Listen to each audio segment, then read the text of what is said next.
Hello everybody, welcome to Bed Stories and welcome in my bedroom, which is never in the same place in the world. I hope you are well, wherever you are.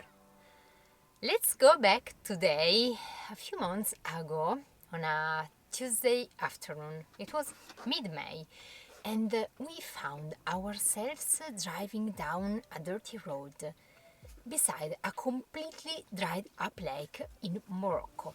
It had been dried for years, just a mass of cracks on a dried, shriveled bed. We were probably going down the wrong road. In short, lost. We were surrounded by low mountains, sun reflecting off the white, red, and green rocks that gave it its definition.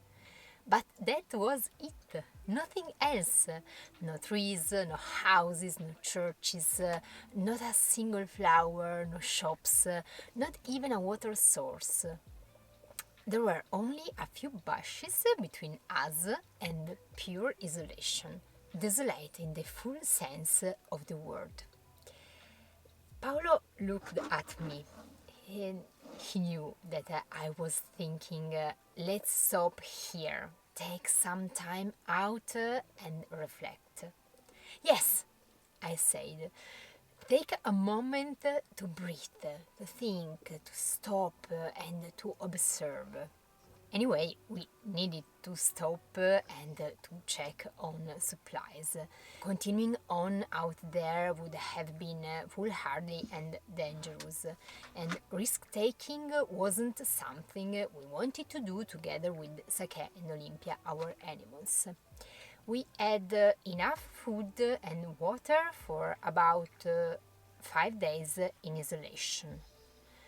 But that was the opportunity that we've been waiting for.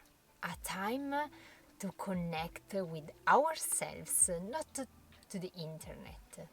Disconnect for a time from others. Take ourselves away from also our social media activities. Maybe fate led us to that place, like a new door to open without fear. You know, there are things that we take for granted, like breathing, seeing, hearing, speaking, and thinking. Yoga may have helped me with my breathing, cooking with my inspiration, and art with my instincts, but all my material things soon clogged up my freedom. So no time to breathe naturally. And that solitude could give ourselves time to focus on the present. We put our shoes in the van and we walked barefoot everywhere. We ate dinner in the dark. We laughed, we screamed, we shouted. No one could hear us. We played like children, drawing art in the sand. We gazed up at the stars and planets. We do that a lot on our travels. It's so humbling. And we also had to cook bread ourselves. Imagine there was flour everywhere in the van.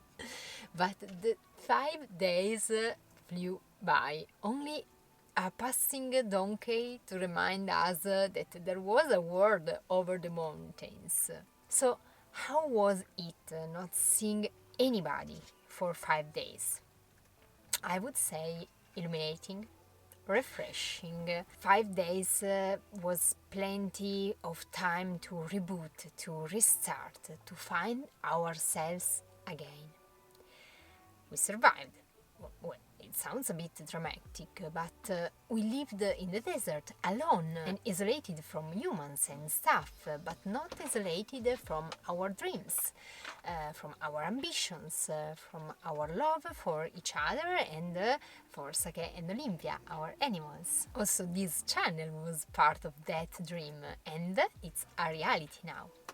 We are Vandipeti, the crazy globetrotter family in search of smiles and adventures, and this is Bed Stories, my way to share the story with you. So if you found yourselves alone and feel confident to share it with me, please leave in the comments below.